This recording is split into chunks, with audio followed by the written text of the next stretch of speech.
Hello, everybody. Josh Neighbors here on the Locked On Big 12 podcast. Here today, joining me, it is John Williams of Locked On Sooners. John, a busy day in Soonerland because, number one, well, we have to wish everybody well. Obviously, the situation right now in New Orleans and Mississippi is very dire with everything that's happening with Hurricane Ida. So we wish everybody there, safety and health and wellness. But as for the Oklahoma and Tulane football game, it felt like some resolution had to come here pretty soon. Obviously, Tulane had been moved out of state for their practices. It felt like this game was going to be played in Norman, but we had a weird situation today where Kerry Murdoch of Sooner Scoop tweets out that the game's going to be moved to Norman. And then I forget the AD's name, but the AD of Tulane takes umbrage to this, quote tweets it, and is like, unnamed sources. And then it turns out in the very, later on in the day, roughly, I guess, was around 5 p.m. Eastern time, we get news that the game is in fact being moved to Norman. So kind of a weird situation, right? It was just, you kind of want to be on good terms with Tulane right now just because everything's going on. Maybe their AD is just a bit more, I don't know. I'm sure he's very stressed, obviously, whole situation right now. But I found it just kind of an odd situation as a whole. Yeah, everybody's got to be a little bit on edge. There's a lot of things that are happening that are bigger than football right now. A lot of kids, I say kids, a lot of young men whose families are in the wake and in the path of this hurricane, who are probably thinking of things other than their playbook as well. And you've got an athletic director who's really just trying to do right by his players. I mean, he's not necessarily, yes, they want to play football. It's an important game just for the institution financially. To not be able to get that as a home game, it's a bit of a disappointment and a letdown for Tulane. But ultimately, he's responsible for the safety of his student athletes. And I think before making a decision, he probably wanted to have more things ironed out. He probably wanted to be able to discuss this with obviously, I'm sure the coaching staff was probably well aware of what was going on, but he probably wanted the players to be informed of it before the media was. And unfortunately, that's not how things always work in sports. A lot of times players find out they're traded from a team in the media before the team's able to tell them. And it's an unfortunate aspect of it. And you can kind of see where he's coming from a little bit with some of his frustration, just one more thing that he has to work through on top of everything else that Tulane and many universities, in the Southeast are dealing with right now. And it is what it is. I mean, for those of us in the media, I mean, we're all out there trying to get information and figure out how stories work. But sometimes, you kind of get in the crosshairs a little bit. And Kerry found himself breathing, looking down the scope of Tulane AD's sniper rifle there on Twitter. So Troy Dannon is his name. I just made sure I got it.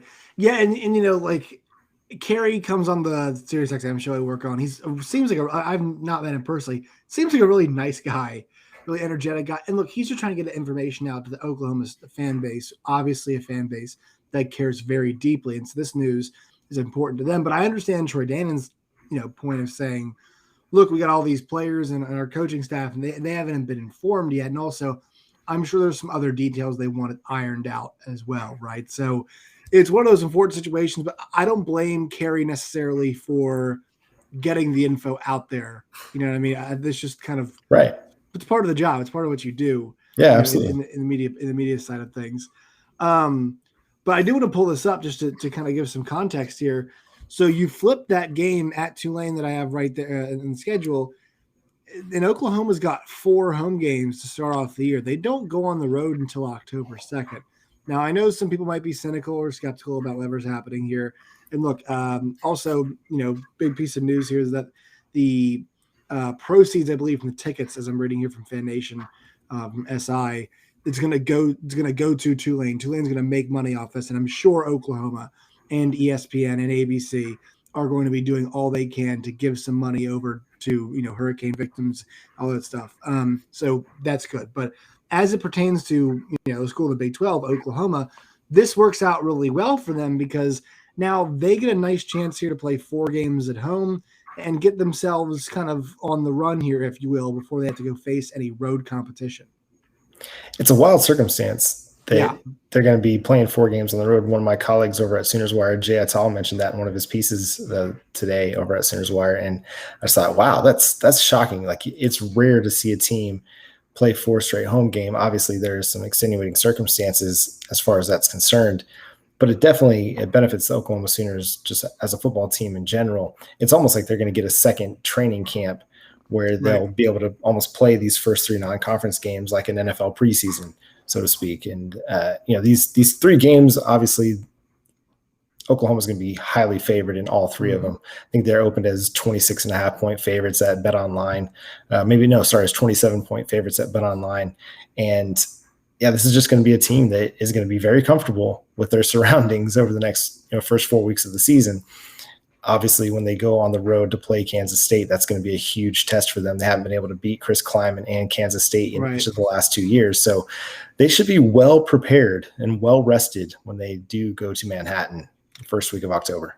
I find it really interesting that that's going to end up being their first road game, right? I mean, once again, it is extenuating circumstances, but the fact that Kansas State, who has been the big, they've been the bugaboo, I guess you could say, for Oklahoma the last couple of years.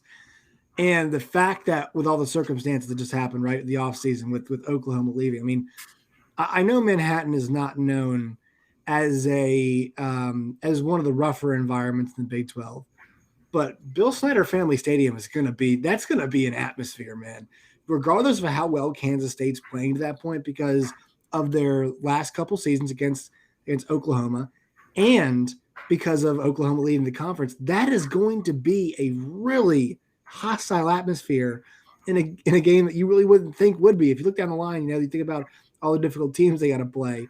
That's not really the most hostile one you'd think, but that's going to be one of the rougher road environments Oklahoma sees this year. Those fans are going to be jacked up. Yeah. A chance to go 3-0 against Lincoln Riley and the Oklahoma Sooners, a chance to upset the apple cart before it ever gets started. I think they're going to be really, really excited to play that game, obviously, and probably the first opportunity to host a big-time matchup with a full stadium if things kind of continue as they are. I mean, I haven't heard anything from Kansas or even from Oklahoma as far as limited capacity with COVID, but yeah, if they've got a full stadium, the Kansas State Wildcats fans they're going to be jumping out of, not the gym, but jumping out of the stadium just with excitement, to play Oklahoma and say, hey, can we make it 3 in a row against the Sooners? And if they can, man, you just got to admit at that point, like Chris Kleiman just got Lincoln Riley's number. Now, this is going to be one of those exercise the demons type of matchups for Lincoln Riley and for Spencer Rattler. The Sooners, they had that game pretty well in control last year and then let it slip away in the second half. So can they find a way to play a complete 60-minute football game? That's going to be the huge question heading into that football game. As an OU fan, do you like the fact that's the first road game? Do you not like the fact that you got 4 at home? I feel like as nice as 1 month at home is, I feel like I actually wish they were on the road before that. There's definitely a concern that you might get a little too comfortable at home. Mm-hmm. You definitely want to be challenged on the road at some point. And while Tulane isn't a, top quality Power 5 team that they're going to be playing in their first non-conference game, they're still a quality group of 5 team. I mean, they've had winning records, and I think they went 6-6 last year, but they were good coach records. Too. Not to mention really good. Yeah, coach. In each of the 2 years prior to last year, they had winning records, and so they're a solid team. They're not any pushover. They're not Fordham or anything like that, like a FCS school. But yeah, I think there's a tendency or an opportunity for them to get a little too comfortable playing at Owen Field only for the first 4 weeks of the season. I will say, though, that I think it is good to have Kansas State as kind of the first game on the schedule on the road because you want to go ahead and get that one out of the way. Much like with Dak Prescott, Dak Prescott, and Dallas Cowboys fan, Locked On Sooners fans know this, but in his first year, he didn't beat the New York Giants. That was the only team or one of the only teams that he actually lost to in that season. And then it was like that next year, leading into the season, it was like, oh, Dak can't beat the Giants. Dak can't beat the Giants. Well, first game out of the gate, he beats the Giants. Well, he got that one out of the way. It's done. And I think that's what the Oklahoma Sooners and Lincoln Riley really need. They need to get that one out of the way early. They can say, okay, we got Kansas State taken care of. Now we can get about our business with the rest of the Big 12 schedule. Before we get to the next part of this, I want to ask you, next part of the show about the running backs. Did you see some of Scott Frost's comments following Nebraska's loss against Illinois? I mean, this is like embarrassing. Yeah, man, sometimes I wish somebody would just hire me to be their PR person, because I'm like, Right. You just can't say stuff like that out loud. You can think it, you can admit it to your coaching staff, but you can't give that to the press. You cannot give that to the media after an embarrassing loss like you had against Illinois. Like, you just can't do it, especially when you're on the hot seat. Like, if you want to admit, like, hey, they had a really great game plan, we made a lot of mistakes, we made our adjustments a little bit too late in the game. But, you can make it sound positive in a way, but the way he said it was just like, oh, we didn't really have any answers at that point. You're like, no, you can't half do our that. Game plan was out the window. It's like, have you ever made an adjustment in a football game before that you've coached? Right. I mean, this is an adjustment game, and they were so undisciplined. I mean, I'm not sure if he caught much of that game, but look, they had an interception right when the back quarterback came in that was nullified by. I don't love the rule, the roughing the passer rule about the body weight. I'm not a huge fan of that. I thought it was a great hit. That was a really clean hit.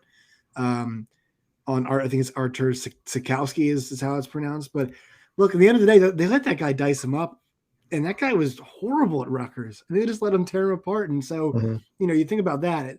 I don't know many Nebraska fans. I feel really bad for them though, because that's such a proud program. Yeah. And you and I talked about it some, but like the embarrassment of having Scott Frost try to get out of the game, and the fact that he couldn't get out of the game, and the fact that now they're going to get pounded by OU. That's a trifecta right there. So that, they tried to, they couldn't, they're going to get destroyed. I would take the last one over the other two in a heartbeat. And then you have this embarrassment this weekend. I don't know any Nebraska fans. I'm sure you might know a few. I kind of feel bad for them at this point because it's like, this is really embarrassing. All of it is. It's really incredible. If you go back and look just at Nebraska's history, I mean, they had such a great run with Tom Osborne. I don't have it pulled up on my desktop right now, but I mean, they had something like 30 or 40 seasons where they had less than 9 wins, maybe like 3 or 4 times in a 40-year span. Just absolutely incredible run. And then through the 80s, 90s, and into the early 2000s, I mean, they were a 10-win machine, like at will. And yeah, to see where they've gone, and they needed to get rid of Bo Pelini. He was toxic to the program, but what they've done since then, the hires that they've made just haven't panned out. And yeah, their time in the Big Ten has been rough, to say the least. And you think that a team like Nebraska would be able to get a draw because of their history, but maybe with the modern athlete, history doesn't matter anymore.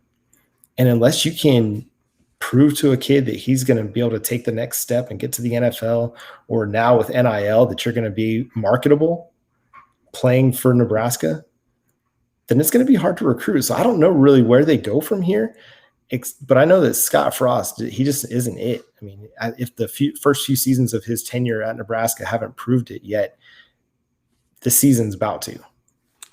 Yeah, that's the difficult part. You think about, but the counter to like, why can't they be good is I think it really is Matt Campbell, right? Names. You think about what he's built there in the middle of America place. So Nebraska should be able to do it.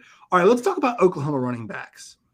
So the situation for them has become, I'm not going to say dire, but it could potentially become dire. They lose a running back early in the season to an off-field issue. I forget which one it was involved in the robbery. Lost 2 of them. Lost two of them. Yeah, Mikey Henderson. They had Mikey Henderson and Seth McGowan get caught up in some off-field stuff. And Seth McGowan was going to play, to my understanding, right? It was a guy who's probably going to get some carries. Yeah, definitely. So then Marcus Majors, they lose to, I believe it was academically ineligible. Is that what it was? Yep. Well, I think it was Wednesday of last week that got reported. And then Trey Bradford, in one of the weirdest situations ever. It's not weird that he transfers from LSU to Oklahoma and says, okay, I want to go back to LSU. The weird part was his dad just burying him on a message board. That where'd he come down on that? Because that to me was a little upsetting. It's like, come on, you got to back your kid, right? Yeah, man. The learning moment can happen in private. We don't need to drill a kid in public on a message board. Yeah, that's a tough one, man. My dad would not have done that. That's for sure. He would have had some words for me, but yeah, I think what it says is, the dad tried to say something and Trey just did what he wanted to do. Mhm. And I mean, that seems pretty evident. I think it's really, really odd to me, man, because this is a guy that was talked up very positively by the guys in his running back room. Kennedy Brooks, Eric Gray both spoke very highly of him. DeMarco Murray spoke very highly of him as running backs coach. With Marcus Major being ruled out of 2021, he was going to be in line for at least third running back carries. If an injury happens, he's going to be thrust right into the timeshare at the top of the depth chart. And then you look ahead to 2022, and Kennedy Brooks, he's going to the NFL. Eric Gray could very well go to the NFL as well, and that would only leave Trey Bradford, Marcus Major at the top of the depth chart. Now you got Gavin Sawchuk and Raleek Brown coming in as freshmen, but again, they'll be true freshmen. Who's going to stand in Trey Bradford's way to be the lead ball carrier in 2022? And so to me, it just seems like a kid who just didn't really have enough patience. And who knows, maybe, some of the walk-ons like Jaden Knowles or Todd Hudson, maybe they passed him on the depth chart and he just wasn't very happy about that. It's hard to know exactly what transpired with all that, and unless the coaching staff would be willing to say something. I don't think Lincoln Riley will give us a lot of details on Trey Bradford's decision and why he made that decision. He never does on anything, does he? No, and especially on one of these things. But he's going to wish him well and say he's just not part of the program, and that's kind of about it. So yeah, it's just a really strange situation, and I know a lot of people are going to try to throw shade at DeMarco Murray for what's transpired, but I mean, really, none of this is in his control. Like, he cannot know where Seth McGowan and Mikey Henderson are going to be 24 hours a day. And I guarantee he did not anticipate them going into somebody's apartment and allegedly assaulting somebody. I guarantee he did not think that was on the table. It's not his job. It's not his job's not to be a babysitter. He's to coach running backs. And he was, I mean, I think about his time in the NFL, like, he was one of the more prolific running backs, that we got to see. And that's why they brought him in, because he's DeMarco Murray. He went to Oklahoma, and think about the amount of talent that was in that running back room. I mean, isn't that his job, is to bring it? Now, you'd argue keeping it there is part of his job, but committing crimes, he can't stop it. He can't do the schoolwork for the kids. Right. And the Trey Bradford thing seemed like a situation where LSU was just on him and on him and on him and on him. And, I don't know what the offer was. I'm sure there's some NIL type dealings that, they can kind of swing his way. But now the running back room is down to two options. That's Kennedy Brooks and Eric Gray shown on your screen. You see us, John, we're evolving. We've got graphics now. We're a multi functioning show. But the thing is, it's two really great options, right? The problem is there's nobody behind them. So if you're Lincoln Riley, especially this first month where, those guys might not even actually have to take a carry and they could win the games, right? If they played Jeremiah Hall at running back, they could probably win. Mm-hmm. But do you think you almost kind of go with a pitch count approach for these guys? Or do you think they need to take a couple hits so they can kind of get warmed up? I don't know if I necessarily subscribe to that. We see now in the NFL, a lot of running backs sit during preseason. They don't want to take the lumps, don't want to take the bumps, and it seems to work out for a lot of guys. Where do you come down on how you think Oklahoma and Lincoln Riley should handle that running back situation? Lincoln Riley is a bit of an old school coach. I think even though he's modernized his offense, runs the air raid, I think he kind of runs with a little bit of old school mentality where he's going to get guys on the field and he wants them to play and he wants them to produce in order to keep their spots on the depth chart. With Kennedy Brooks and Eric Gray, I think we'll see them use their game plan until it's out of reach, like in Tulane. If by the end of the first half, that game is well without a reach of Tulane, then he'll be able to turn to some of his backups. But he's really got to spend these first three games figuring out who's going to be his RB3, who's going to be his RB4. I mentioned Jaden Knowles. I mentioned Todd Hudson. Those are the two walk-on running backs who presumably would step in behind those guys. Again, we haven't really seen him much. Todd Hudson played a little bit last year, but he only averaged like 2.5 yards per carry. So what does he have for you? Jeremiah Hall kind of would be my guy to use as the third running back, especially in passing situations, because he's a very, very effective pass catcher, especially a really good blocker. I mean, he had 21 targets last year. He had 5 touchdowns. That's a crazily insane efficiency and scoring rate. So I would definitely get him on the field, especially in some third down situations. The difficulty is how quickly can you get those games into blowout mode where you can pull Eric Gray and Kennedy Brooks, because you want to get them reps. At the same time, you don't want to overuse them in the first 3 games of the season. That way you can have them for the Big 12 stretch and hopefully a college football playoff run. Now, do you think they're going to go with Hudson and Knowles and use them like third running backs, or do you think that they're not going to have as many carries as a Bradford would have, or as a Majors would have, What do you think they're going to do to handle those 2 guys who are walk-ons? Or do you think, because here's the thing, I was actually looking today, Jeremiah Hall's only had 1 carry in his entire career. Yeah, I believe. I think I saw on Pro Football Focus maybe it was like 8 in 3 seasons. It was 1 last year. Excuse me, 1 last year. Yeah, it was what it was. Yeah, he's not been a big ball carrier for them. Right. And so that's one of those that gives me pause as to kind of using him just as a traditional third running back. If you put him out there in pass catching situations, then I think he's going to be very effective. I don't know, man. I think a lot of it's going to depend on how these guys perform in the first 3 weeks of the season. If, Jaden Knowles and Todd Hudson get out there and they just light it up, even if it's against, second stringers or, against Western Carolina, I think it'll give Lincoln Riley some confidence that he can use those guys in bigger situations. But if they get out there and they're not really producing, they're not hitting holes, they don't have good vision, God forbid they're turning the ball over, then I think he's going to be very reluctant to throw them out there against a West Virginia or Kansas State in the early part of the Big 12 schedule. And he'll have to get a little bit more creative and use a Jeremiah Hall. There's been talk about using guys that have played running back in the past. Danny Stutzman, one of their, hot young linebackers who's a freshman this year, tweeted out, "Man, I miss carrying the ball, no cap." And you're like, okay, maybe right. Danny Stutzman get out there and play some Mike Allstat for you. He was a fullback in high school too, so maybe that's a guy that he's a young guy with as deep as they are at linebacker. You're not necessarily expecting him to take a lot of snaps on the defense this year, but maybe he's a guy that you can throw out there on offense. I don't think that they're going to use guys that are going to figure primarily into the defensive rotation at any level, because they're not going to want to have them learn a new position on the fly like this. But if it's a guy like Danny Stutzman, who maybe you're not relying on him to be one of your primary linebackers until 2022, then you could throw him out there maybe as a fullback or as a tailback at times and get some snaps out of him.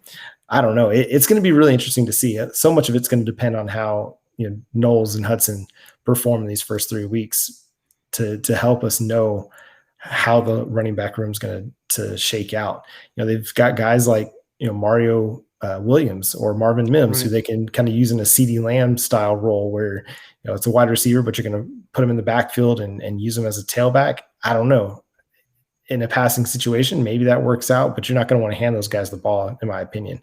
So a lot of questions. That's kind of the biggest question really on my mind at this point is, what do they do if either Kennedy or Brooks or Eric Gray go down? Yeah, because my concern is, you can't really use him in almost a Ramondre Stevenson type way, right? Where against Oklahoma State last year, remember how effective he was, and they just gave him the rock. I think 30 touches total in that game, and that's your concern, right? If a guy's hot, you want to ride him, but it's like, all it takes is one ankle tweak, right? I guess maybe you can't coach like that, now that I'm thinking about it, but yeah. It is an interesting conundrum because those 2 guys are really talented. But we know if there's any injury-prone position on the field, it's that position, because you know what? You get the ball, and then 11 guys trying to tackle you, and it's and you're such a focal point of it. So, well, and maybe we're going to see Spencer Rattler throw it 60 times a game. That's what I was thinking. The Texas Tech air raid, like that. I think that could be really interesting. Like, instead of trying to hand the ball off to some guys you don't trust 10 times to milk the clock, maybe just throw 10 bubble screens out to Marvin Mims and Mario Williams and Jaden Hazelwood, and you get those guys more touches on the outside, and you just get a little bit more creative on how you kind of divvy up those typical running back handoffs. You just throw some bubble screens, throw some tight end screens to, Austin Stogner. I don't know. It's time to get a little bit creative, but I wouldn't mind seeing Spencer Rattler just drop back 50 times a game and light it up. That'd be kind of fun. I think the concern with that is, it'd be kind of an adjustment what they did last year, because that offense was rolling when they were able to use that play action. Yeah, for sure. Because they had Ramondre working. He was so effective last year. But I think like you said, I think they're really going to use this month and hopefully get up as many points as possible, and then give those guys a ton of carries against Tulane. I mean, I would be surprised if they can get up 28 points, 30 points on Tulane, and maybe even earlier against Western Carolina, because you feel pretty good about your ability to stay away from them. Nebraska too, in some situations, that you can get those guys a ton of carries. You don't throw the ball. You just let those guys work. Just give them work. Just get them work. Just get them work. Hudson and other kids, Knowles, get those two kids work. I think that's the most likely scenario, and then you just kind of try to roll from there and see what you can do. And I would probably basically, however many carries you give a standard running back, I would split that amount of carries up between Kennedy Brooks and Eric Gray, just to give you as much preservation as possible. And that's what they'll do. I mean, Lincoln Riley's not been shy to use a running back rotation. We saw it with Samaje Perine and Joe Mixon. I mean, you had two starting running backs, and that's what he called Eric Gray and Kennedy Brooks in the summer was, I've got two starting running backs. They're both going to start for me. And so I think you're going to see a pretty even time share, especially in moments where the game is still in doubt. You're going to see those guys be used pretty equally. They're not going to be, Kennedy Brooks might not get 30 carries a game, but he's going to get like 15 to 20 touches. Eric Gray will probably get 15 to 20 touches as well. And I think that's the benefit of having two really, really good players like those guys. The question is what happens if one of them gets hurt? And I mean, you can't coach scare like you mentioned, but it definitely brings a concern to the table. But, their walk-ons were highly productive players in high school. Are they ready to translate that to the college level? Remains to be seen. All right, John, I appreciate you for talking some ball with me. Where can people find you and your work? Yeah, make sure you go check out the Locked On Sooners podcast over on Twitter at Locked On Sooners and on Facebook, Locked On Sooners podcast. All right, John, I appreciate your time. Yeah, man, always.